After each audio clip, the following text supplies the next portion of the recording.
ما بنده خدایم، امت مصطفایم، دین ما دین اسلام، با این همه رضایم.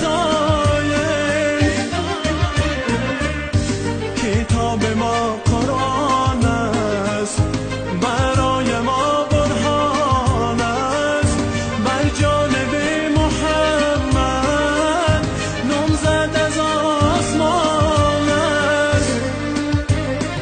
الله بر ما مدد کن، بر قلب ما نظر کن، از ما امید کشیدن، از تو هدایت کردن.